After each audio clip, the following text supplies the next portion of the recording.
Hello everyone, my name is Ava, and today I'm going to be discussing hormonal birth control through a biological lens, how it works, and the biological effects on the body.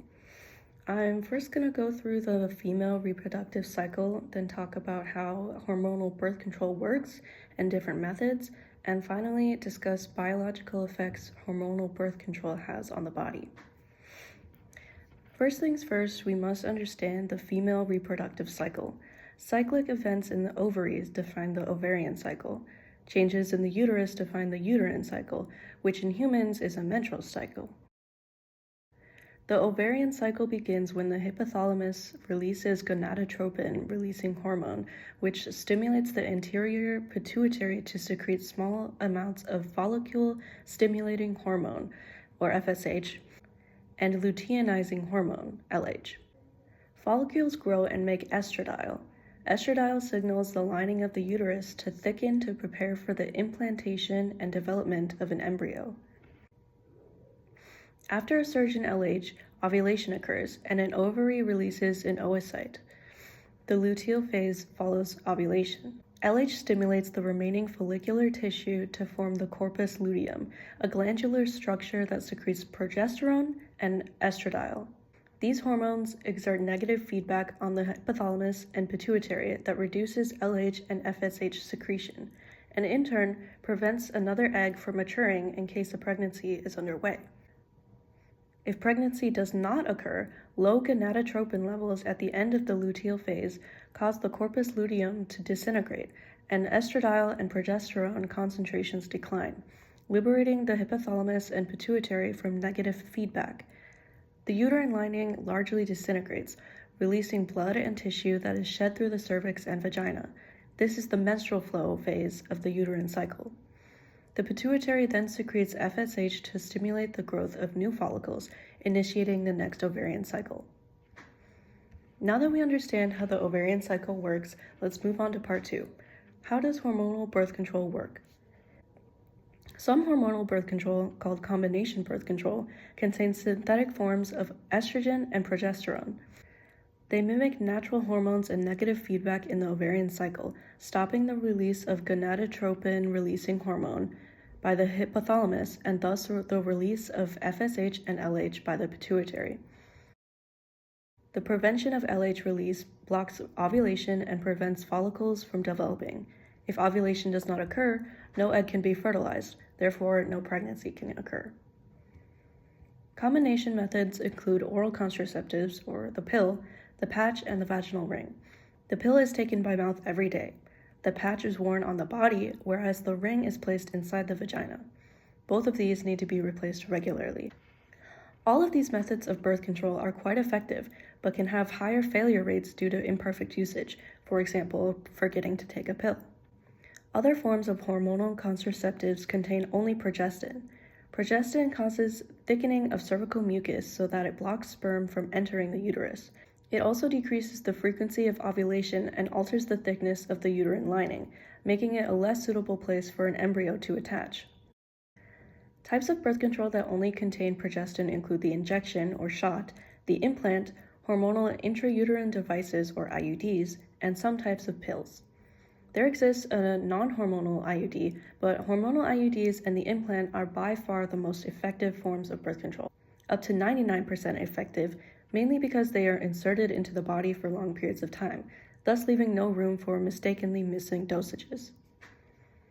So to recap, hormonal birth control works by preventing pregnancy in 3 ways: stopping ovulation, thickening cervical mucus, and thinning the lining of the uterus.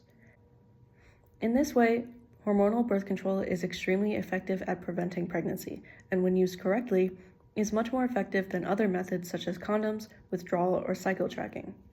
Now let's move on to part 3, biological effects, starting with effects on the menstrual cycle. Because hormonal birth control results in the thinning of the uterine lining and ovulation suppression, some women may experience lighter periods. This is why hormonal birth control is sometimes prescribed to treat menstrual pain and can be helpful for those with endometriosis or polycystic ovarian syndrome, or PCOS. I can connect this to my personal life because I have a condition called Mittelschmerz, where I experience pain during ovulation. After trying a couple different types of birth control, I now have the implant, and it has drastically improved my symptoms associated with my menstrual cycle. A common apprehension people have in regards to hormonal birth control is that it may cause hormonal imbalance by adding estrogen and progesterone to the body. And while it may shift hormone levels and cause a disruption in ovulation, it does not result in abnormal hormone levels. It mimics cycles that would occur naturally, as hormonal birth control works by basically tricking the body into thinking it's pregnant. Moving on to effects on mood. Taking hormonal birth control can cause changes in mood and sometimes even depressive symptoms. Estrogen and progesterone influence activity of the neurotransmitters serotonin and dopamine. Estrogen receptors are widely distributed in the brain. Progesterone receptors are most abundant in the amygdala, cerebellum, cortex, hippocampus, and hypothalamus. Estrogen may exhibit the ability to protect the brain from neurodegenerative disease and cognitive decline, and regulate the activation of brain regions implicated in emotional and cognitive processing. In animals, estrogen has been shown to regulate neurotransmitters including serotonin, dopamine, and noradrenaline in depression. The amino acid gamma-aminobutyric acid is the neurotransmitter at most inhibitory synapses in the brain. Progesterone can affect GABA-induced inhibition of glutamate transmission, as well as increased concentrations of monoamine oxidase, resulting in decreased serotonin concentrations. As for effects on skin, combined oral contraceptives that contain both estrogen and progestin have been found to be effective in treating acne because of their anti-androgenic properties. Some women report changes in metabolism or libido, though there are contrasting studies in support and opposition of hormonal birth control having any effect on weight fluctuations or libido. The link may have more to do with aforementioned changes in mood, for example, emotional binge eating leading to weight gain, or low mood resulting in decreased sex drive. To conclude, hormonal birth control is extremely effective at preventing pregnancy, but it is also an important treatment for regulating periods, reducing menstrual pain, improving acne, managing conditions such as PCOS, endometriosis, PMS, PMDD, and liberating women by helping them take control of their reproductive health. I think it's amazing that we can understand biology well enough to replicate it and use it for such purposes. I want to give a thank you to Professor Lee for giving us the opportunity to exercise our creativity in this project and the freedom to present on something we are passionate about. If you're looking for resources on campus where you can learn more about hormonal birth control, you can add DKU Health Services, the non-emergent one, on WeChat. They are generally available to answer any questions in a helpful and informative manner.